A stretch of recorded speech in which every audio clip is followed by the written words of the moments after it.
Welcome back to Next Gen Console Watch, our show following all the news and updates on the PlayStation 5 and Xbox Series X. I'm Daemon Hatfield, and as always, I'm joined by Max Scoville, host of IGN's PlayStation podcast, Podcast Beyond. Hello there. And Ryan McCaffrey, host of IGN's Xbox podcast, Podcast Unlocked. Howdy, Damon. Hello. And this week we are looking ahead into the new year, coming out of the Game Awards last week, which is really the last big video game reveal event of the year. We now have a very good idea of what to expect in the first half of 2023. Lots and lots of games coming out, including some of the biggest hits of 2022 that got delayed into next year. There are a lot of games you're going to be able to play on your next-gen console, PS5 and Xbox Series X, although I think we'll see not that many games that you need to play. You need a PS5 or an Xbox Series X to play, so through June, at least, the industry is still going to keep one foot in last gen, still releasing games on PS4 and Xbox One.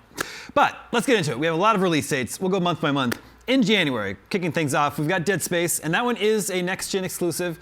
PS5, Xbox Series X. That's one I'm really excited for because I'm playing Callisto Protocol right now, which we were just talking a little bit about before we started this taping. And I like it. I'm almost near the end. I'm almost finishing it, but it's not up to the standards of the original Dead Space in my mind. I haven't played Dead Space in a long time, so I'm really looking forward to revisiting that one. But the other one for January is Forspoken, and that one is actually a PS5 exclusive.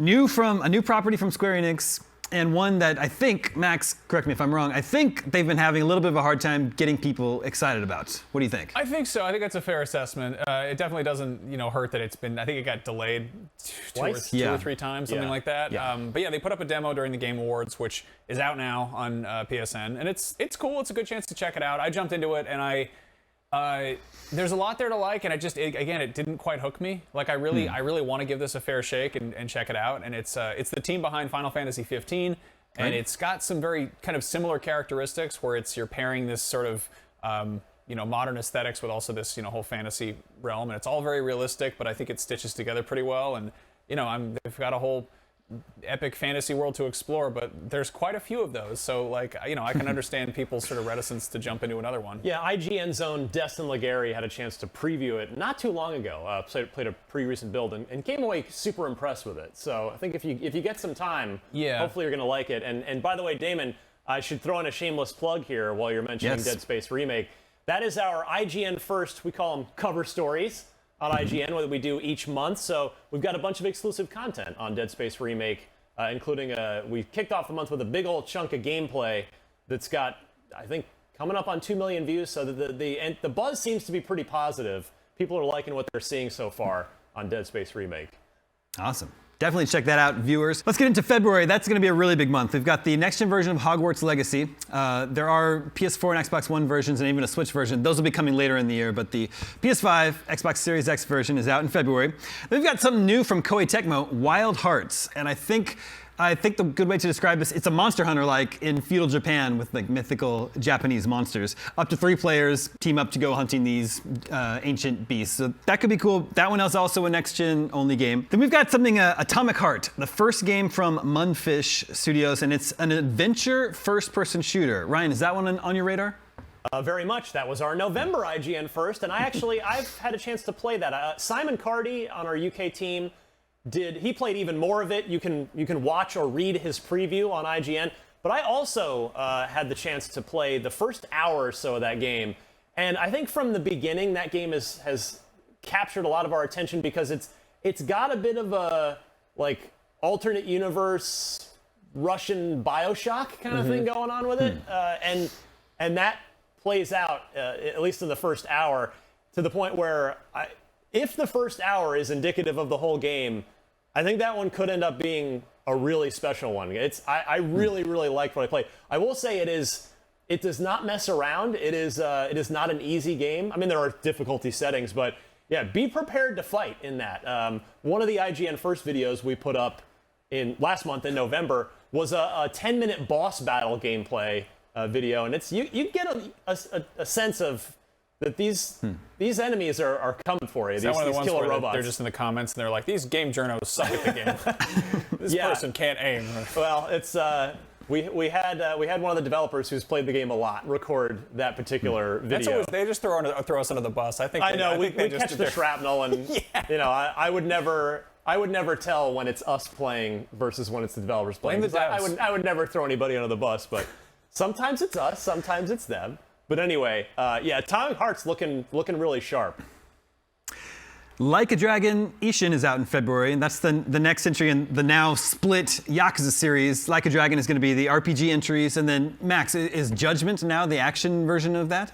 That's what they're saying, which is, it feels kind of odd. I feel like almost a little bit betrayed, but you know, whatever. They're all good. They're all a good time. Ishin's a weird one because it is a long-time fan-demanded sort of remake upzoot of the I guess it was PS3 or PS4. It was an older one, but it was set in feudal Japan, and it's weird because it's all these characters who look like they're, you know, it looks like Kazuma Kiryu, but it's a different character, and it looks like Goro Majima, but it's a different character, and it's feudal Japan. So I'm kind of like worn out on feudal Japan samurai stuff. I'm kind of a tough sell on that stuff to begin with, but I love Yakuza, so I'm kind of not sure where to go with this one, but a lot of people are really, really excited about it, and it's pretty cool for RGG Studios to come out and be like, oh, you've been demanding this thing for like 10 years? Okay, we redid the entire thing, you know, have at it, enjoy yourself. Well, I liked Like a Dragon. It's the only Yakuza I've ever played, so I'll definitely check Ishin out. But also, Max, February is the launch of PSVR 2, and that includes Horizon Call of the Mountain, I think 20 or so other PSVR 2 games, and those will all require a PlayStation 5, so they're PS5 exclusives. How are you feeling? I guess we got another look at Horizon Call of the Mountain at the Game Awards last week. How are you feeling about that particular title now? You know, I'm lukewarm on PSVR 2, but like I'm the Sony guy here, so I gotta say, like, it's pretty cool that, you know, Sony is like, we're like, what games do they have coming out? Oh, you know, just half a system, maybe a whole system, depending how you look at it. And there's, you know, 20 plus games that come with that, which is pretty cool. Horizon, as far as a flagship goes, I'm not exactly wild about the Horizon universe, but I'm kind of curious to see how they approach that in VR. It's definitely well suited to putting, you know, you in that scale, because there's a giant, you know, monster robot dinosaurs roaming around. That's a great way to kind of really, you know, show off the VR tech. But yeah, it's cool that it's going to be hopefully a substantial game, not just like your typical sort of tech demo. Yeah, experience. Yeah. I was actually really happy. I got in. Sony sent out a second wave of invites to pre-order directly through PlayStation, and I got one of those invites and got my pre-order in. So I'm bullish on it. I just really like that Sony's bringing a proper modern VR headset to PS5, which, you know, again, the PSVR 1 wasn't modern on the day it came out. I'm bullish on it. I'm still waiting for my Half-Life Alyx port announcement.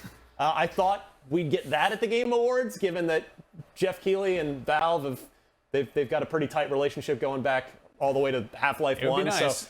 So I sure hope Valve is working on that game. I mean, I've had the privilege of playing it on a proper PC VR system, but more people need to play that video game. More people need access to play that video game. So hopefully Valve is working on it, but yeah, I'm looking forward to getting my PSVR 2. And finally, in February is Octopath Traveler 2. That one's coming to PS5, PS4, and Switch. No Xbox port at the moment, but Ryan, I think Octopath Traveler eventually came to Xbox and is in Game Pass now. Is that right? I know it was. I'm not sure if it still is. I will play this on Switch because this is an amazing portable game. I adore the first one. I actually still need to go back and finish it, but I love the first one regardless, and I'm so thrilled that there's more of this. I will take as many 2D HD games as developers are willing to make. I adore the art style as somebody that grew up on the original Nintendo and then Super Nintendo. So yeah, and Octopath is I just love the shape of that as a role-playing game, where it's these 8 unique stories and you can kind of play it in any order you want. So bring on the sequel. I'm ready. I'm excited for that one too. March continues with a lot of big games coming that month as well. We've got Wolong Fallen Dynasty, something new from Team Ninja, the folks behind the Neo games, and that's a fast-paced Souls-like. Max, is that one on your radar? Curious about this one. Neo beat the crap out of me. You know, that's a tough game. Like I think even, you know, diehard Souls fans will be like, yeah, that one will, you know, put you through your paces or whatever. Curious about this one. I'm curious how much it sort of shares the DNA of Neo, because it is, you know, technically a whole new IP, and it's set in China during the Three Kingdoms era. You know, obviously with some fantasy dark role-playing game stuff thrown in there too. Yeah, I don't know. Team Ninja They like to they really like to beat the crap out of their players, and I feel like it's a little bit more cruel than the people at FromSoft. But it's also that one's launching directly into Game Pass, so that's a nice win on the Xbox. Then yes, front. I'll be checking it out. That sounds great. Well, Max, I know you're also a fellow Star Warsman. Star Wars Jedi Survivor arrives that month. I'm excited for that one. It looks like it looks like it'll be very similar to the first one. Not a bad thing at all. I was a big fan of Fallen Order. Are you excited for that one? Oh, very much so. I'm extremely pleased that they managed to do the very short turnaround. Like they're like, hey, this is out in 3 months. You know, we just got a proper reveal of that like last week, pretty recently.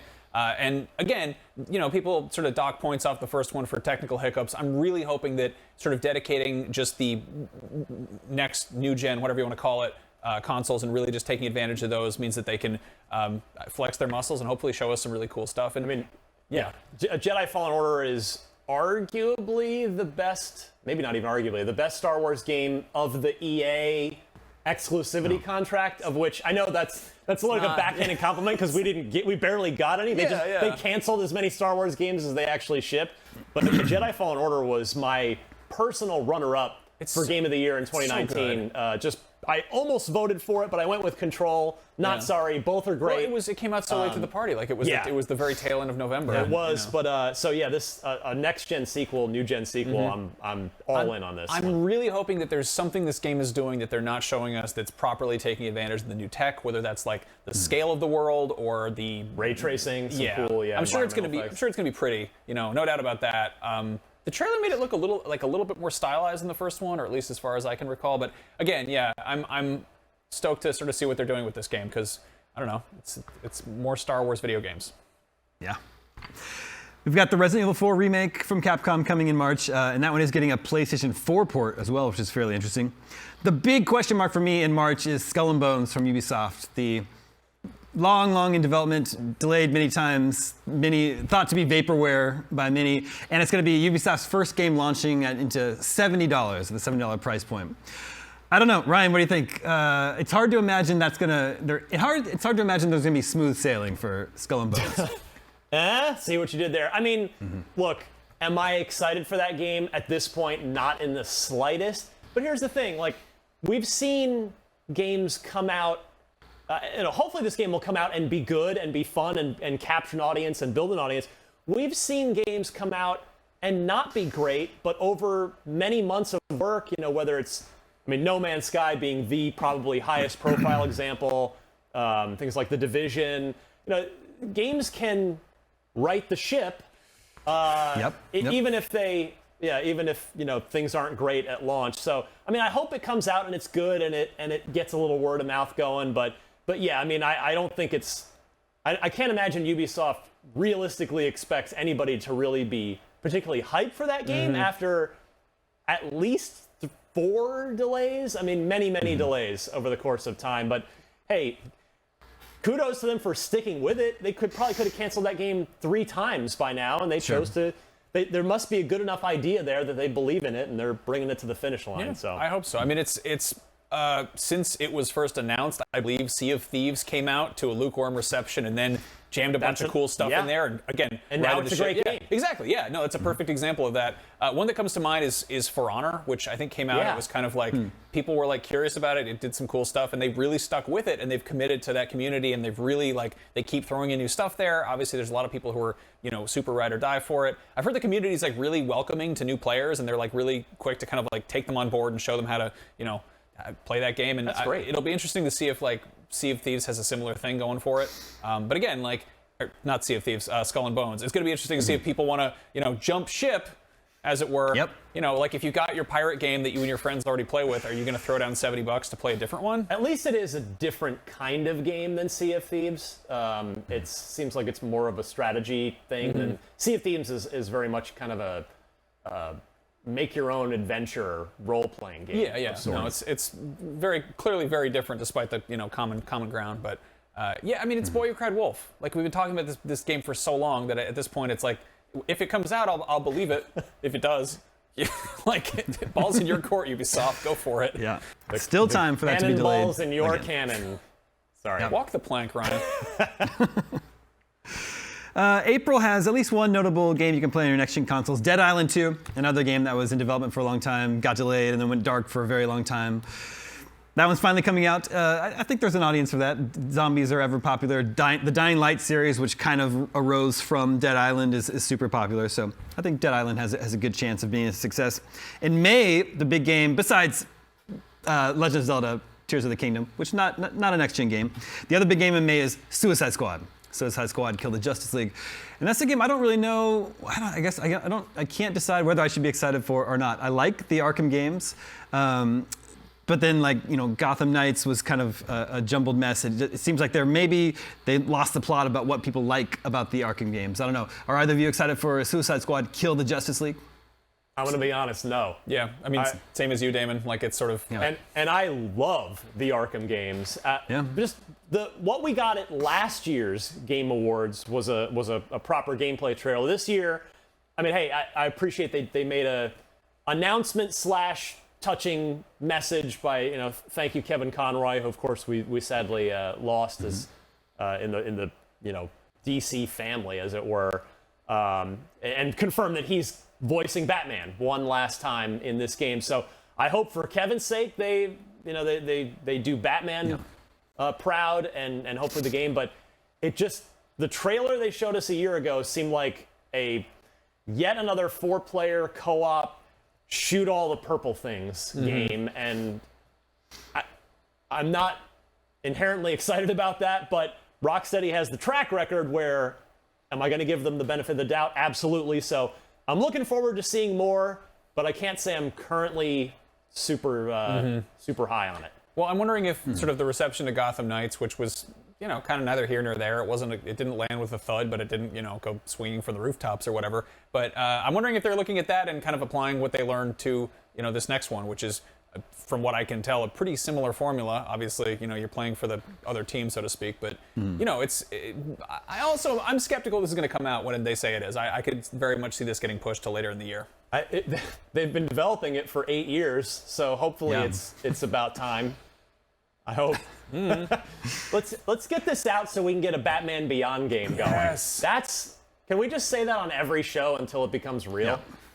Yeah. I mean, Batman come on. Beyond, It opens up the gameplay mechanics. You have a flying bat suit. I mean, we could just take Podcast Beyond and just put Batman, just make it all Batman all the time, just Batman Beyond the show. It lets the Rocksteady art directors go nuts with the Batman Beyond, sort of cyberpunk style. It's all gadgets. Let's you go. can do whatever you want. It's the future. Let's go. Have fun. Yeah. Ship Suicide Squad. Let's get back to Batman, but go beyond. And then June 2023 is going to be absolutely insane. Street Fighter 6, Diablo 4, and Final Fantasy 16 are all there, right amidst the month that E3 is returning in proper form. Of those 3 games, only Final Fantasy 16 is a next-gen exclusive, though, and it's a PS5 exclusive. So, Ryan, you played some Diablo 4 already, right?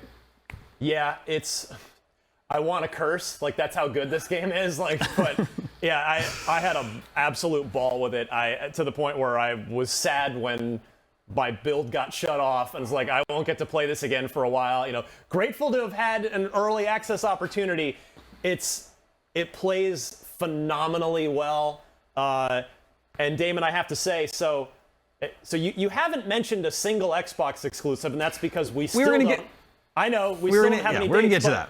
But what I just wanted to add is, if Microsoft stays true to its previous word and Starfield comes out by June, I guess mid-June, they were going, all right, this is our next 12 months, and Starfield was part of that.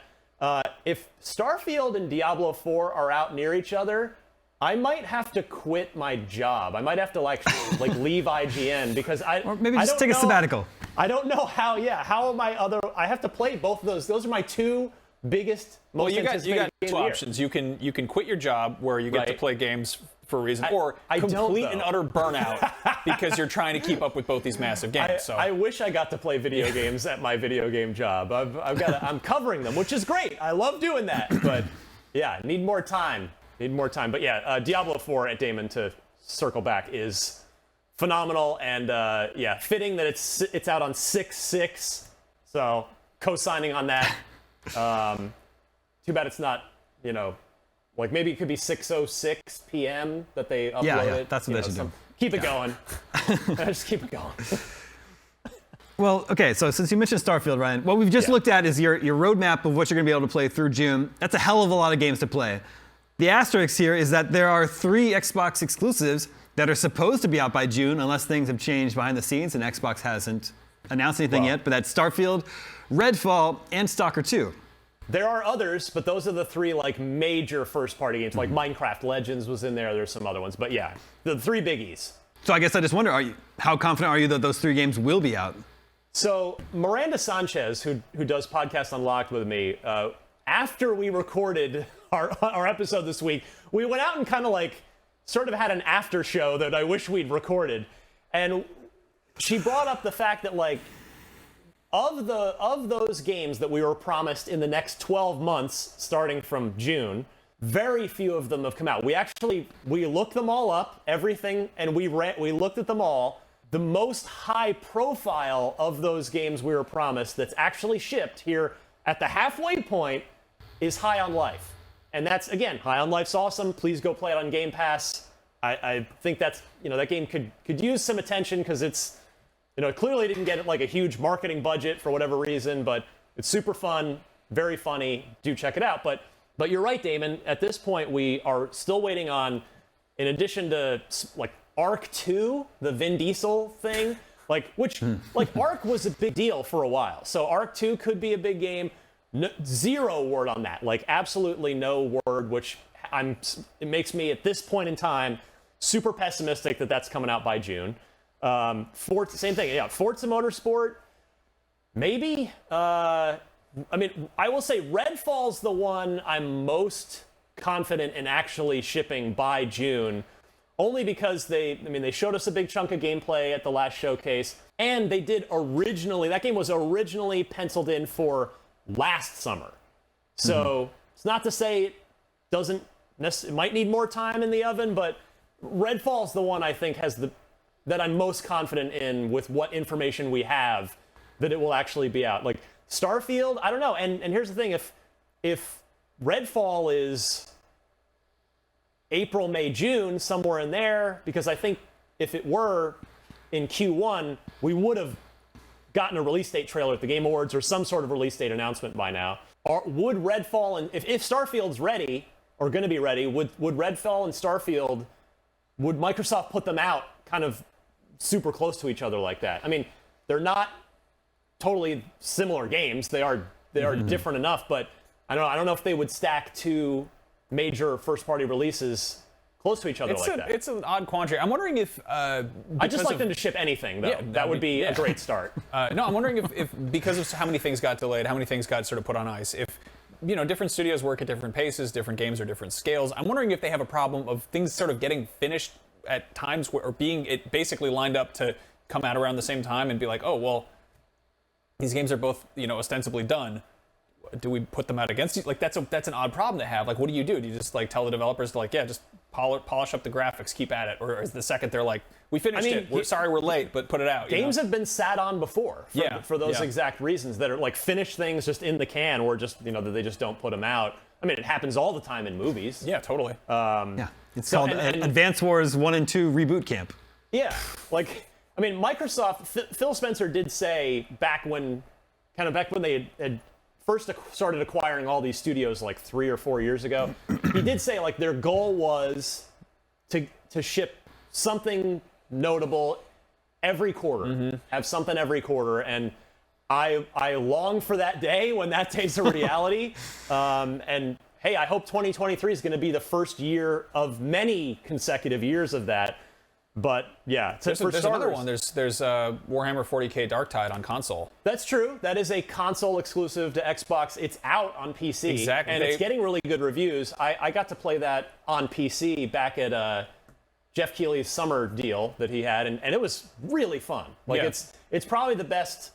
It might be my favorite Left 4 Dead game that I've played since Left 4 Dead. Yeah, that's kind of the buzz about it. And I think people complain about some bugs in the PC version, and I'm guessing they want to iron those out in the console. Sure. But that's one of those ones where they're like, yeah, it's out for the PC, but hold up, we'll put it on console pretty soon. And it's like they're targeting one, I guess two consoles. It's not like a huge multi-platform launch. It's kind of like I'm guessing that's sooner than later. You know, that's going to be around the corner pretty soon. I mean, too. does that solve the like big AAA single player issue that Microsoft has? No, it's a multiplayer only game, but it is super fun from what I played on PC. So yeah, it's we continue to play the waiting game on the Xbox side. There's plenty of third-party stuff you can check out. There's lots of great options there. Game Pass has plenty of good. Go play High on Life. Everybody, please. Finish Pentiment. That too. In any case, there are a lot of games coming out next year. Even if a handful of them get delayed into later in the year, there's one or two really big games coming out every month in 2023. Lots to be excited about. Let's look at the results of last episode's poll. We wanted to know, what was your favorite announcement out of the Game Awards? And the winner, we know this because we see the data on IGN all the time. The winner was Hades 2, surprise announced at the awards. Hugely popular, the original game, kind of a surprise hit at the time. Lots of people excited about the sequel. Either of you excited about Hades 2 in particular? I'm a roguelike fan in general, so I always welcome a great new roguelike. I enjoyed the first one a fair amount. I didn't really stick with it, but I liked. Again, it's a studio that has never really hooked me, and I am not really typically into roguelikes, but like that was a fun game. What I played of it, I imagine there are a lot of like big budget marketing teams who are just like crumpling things up and throwing them at their fireplaces. I imagine they have fireplaces. Where there's like little indie dark horse to be like. Sequel to Hades, and everyone's like, bah! And it's like there's these, multi-million-dollar projects that are just like, people are like, it's fine. Yeah, I'm not big into the genre per se, so that announcement wasn't my favorite of the night. I would say Judas, Ken Levine. Levine, we haven't heard from Ken Levine since BioShock Infinite, and we're like 3 months away from the 10-year anniversary of BioShock Infinite shipping. So I want to see what Ken Levine's been working on for the last 10 years. And the initial trailer we got at the Game Awards, there's clearly BioShock DNA in it, and I cannot wait to see what that is going to be all about.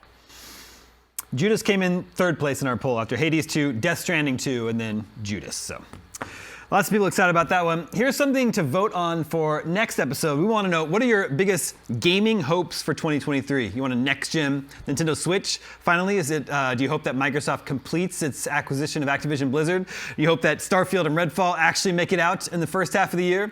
Make sure to vote at IGN.com. We'll share the results with you next week. That's going to do it for this edition of Next Gen Console Watch. Thank you to both Max and Ryan. Thank you to everyone working behind the scenes here in our LA and San Francisco studios to make this all possible. My name is Damon. We'll be back next week, 6 a.m. Pacific, 9 a.m. Eastern, with more PlayStation 5 and Xbox Series X news. We'll see you then.